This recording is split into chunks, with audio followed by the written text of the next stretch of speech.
There is a word in the English language that has killed more dreams than failure ever has. More than poverty, more than bad luck, more than any enemy you have ever faced. And you have said it this morning. You said it yesterday. You will say it again tomorrow. The word is tomorrow. This is a story about a young man named Roman Voss. It is also a story about you and me and every single person who has ever had a dream bright enough to light up a room and then looked at it quietly and said those 6 comfortable, devastating words. I will do it tomorrow. Roman lived in Millhaven, a small, unhurried village nestled in a mountain valley somewhere in the folds of rural Eastern Europe. If you blinked on the road that passed through it, you might miss it entirely. Cobblestone lanes wound between whitewashed cottages with dark timber frames. Flower boxes hung from every window. Old stone walls divided gardens where tomatoes and rosemary grew side by side. And high on the hill above the village, blinking every few seconds through the night, stood a single modern solar-powered Wi-Fi tower, the only sign that the 21st century had found this place at all. It was the kind of village where everyone knew your name, and everyone knew your business. And in Millhaven, Roman Voss's business was very well known indeed. Roman was 26 years old and had the mind of an architect, except he had never built a single thing. He had plans. Oh, he had plans. He had filled 3 notebooks with the blueprint for a village guest house that would draw city hikers and weekend travelers down from the highway and into Millhaven's quiet lanes. He had sketched a honey and herb operation, mapping out which fields would yield the richest lavender, which slopes caught the most sun. He had calculated on the back of a torn envelope the profit margins of a craft export business.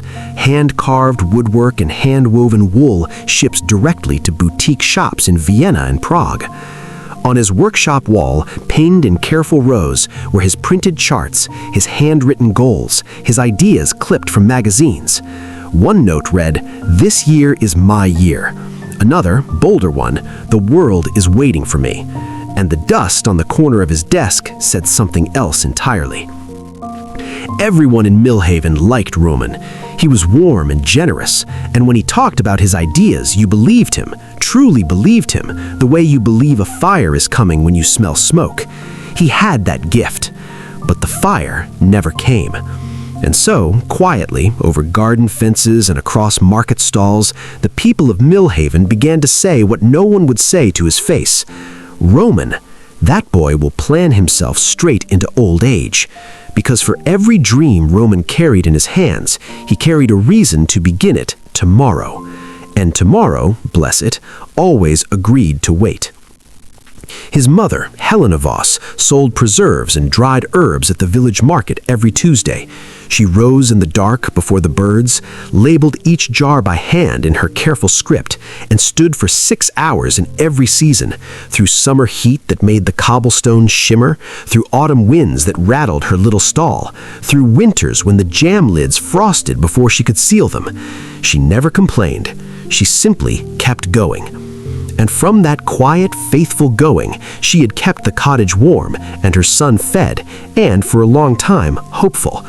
One Tuesday morning, she looked up from her stall and said, without drama, without bitterness, "Roman, the guest house, you said spring. Spring is almost gone." Roman smiled the way he always smiled, easy, confident, unhurried. "Mama, I'm still refining the concept. You can't rush something like this. The timing has to be exactly right." Helena looked at him for a long moment. Then she turned back to her jars. She had stopped arguing years ago, not because she had stopped caring, but because she had run out of new ways to say the same thing. Now, here is something nobody will put on your motivational calendar. Here is the thing they do not tell you in the podcasts, the YouTube videos, the beautiful quotes printed over photographs of mountains. Procrastination is not laziness. It is fear wearing a sensible coat, sitting in your kitchen, pretending to be wisdom. Roman was not lazy. That was never the problem. Roman was afraid, deeply, privately afraid. He was afraid that the dream in his head, that perfect, luminous, untouched dream, would crack and crumble the moment it met the rough edges of reality. And so he kept it safe. He kept it warm and preserved and sealed, like one of his mother's jars. Never opened, never tasted. Every week, a new excuse wore a new face. Monday, let me wait until I have enough saved. Wednesday, the tourist season isn't quite right. Friday, I need to rest this weekend, fresh start Monday. And then Monday would come again, and Roman would look at his notebooks and feel the familiar comfort of possibility without the terrifying weight of action, and say once more to no one in particular, let me wait until I have enough saved. And while Roman waited, life moved on without him.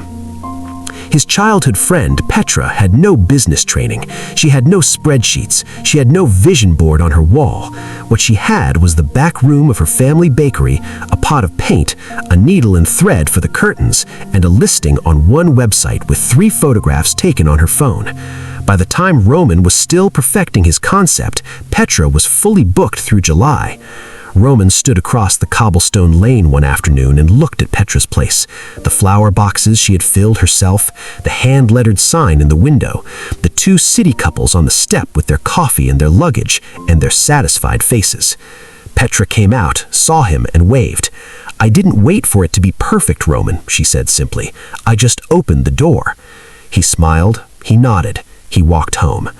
And that evening, sitting alone on the low stone wall beside the village well, listening to the wind move through the pine trees on the hillside, with an accordion playing somewhere, in the distance, Roman felt something he had been avoiding for a long time: the sting. At the center of Millhaven Square stood an enormous old walnut tree. Its roots had long ago begun to crack the cobblestones around it, as if the earth itself was making room for something that had earned its place. And beneath that tree, on a worn wooden bench polished smooth by decades of the same patient body, sat old Stefan. Stefan was 79 years old. He had worked the valley his entire life, raised 3 children, buried 1 wife and 1 son, and had arrived somehow at the far end of it all with a quietness that people in Millhaven confused for wisdom, and were right to. Stefan found him that evening. He sat down on the bench beside him without asking. Stefan did not open his eyes. "Stefan," Roman said, "why does it feel like the years are moving and I am standing still?" A sparrow landed between them on the bench. The old man watched it without moving. Then, after a long silence, "Roman, do you see the garden behind my house?" "Yes." "My father planted that garden in 1959. He did not say, 'I will plant when the soil is perfect. I will plant when the rain is reliable.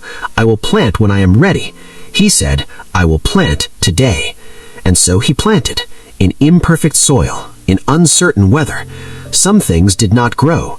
Others, and here the old man made a small sound, something between a laugh and a sigh, others grew so well that we ate from them for 30 years.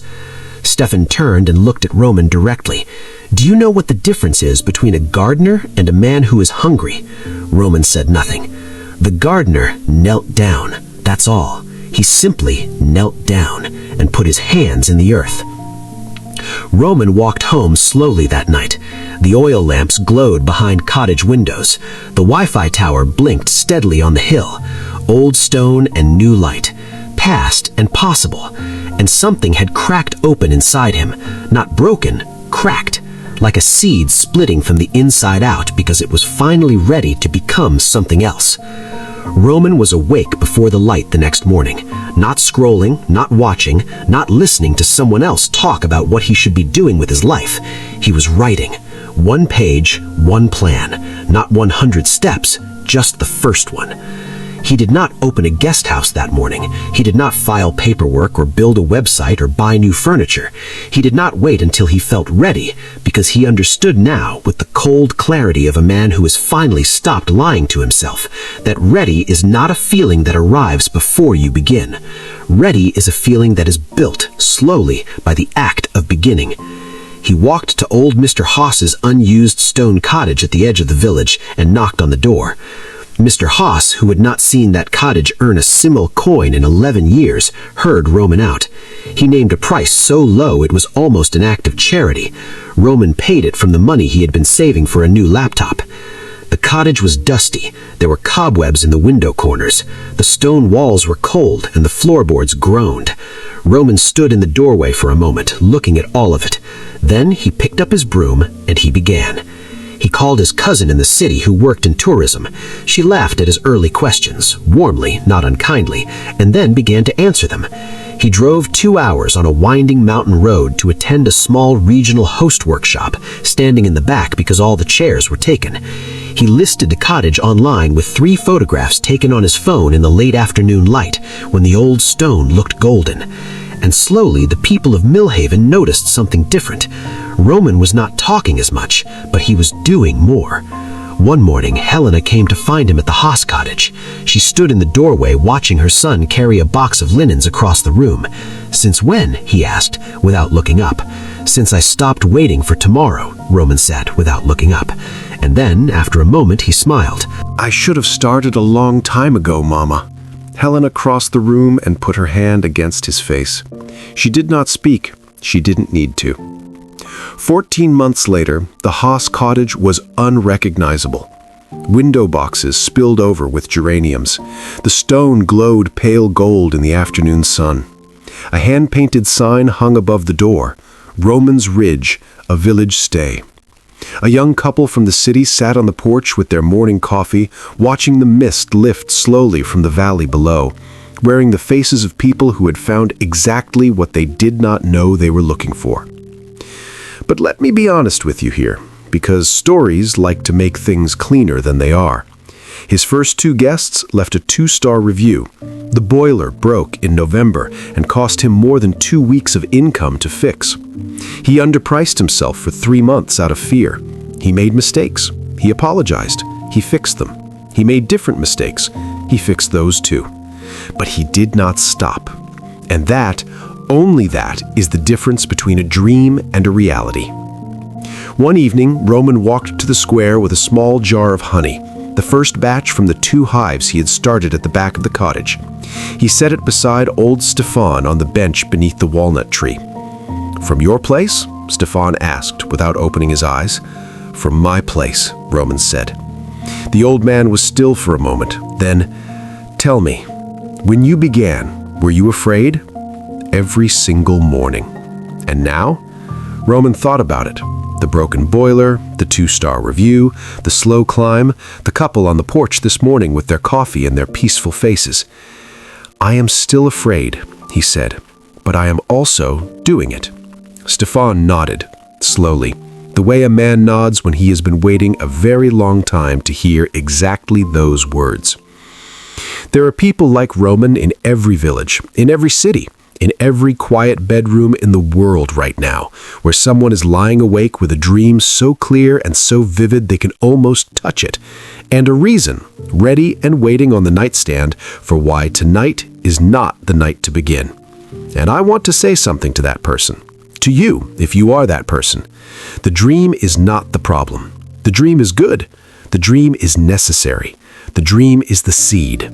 But a seed held in a closed fist feeds no one, warms no one, grows into nothing. You do not need perfect conditions. The soil will never be exactly right. The season will never be exactly right. You will never feel exactly ready.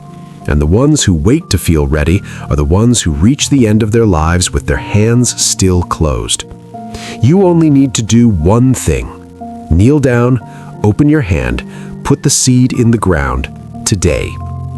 Tomorrow will come. It always does. The question, the only question that truly matters, is this. When tomorrow arrives, will you have something growing to show for all the todays that came before it? The greatest thief in your life is not failure. It is not where you were born or what you were not given.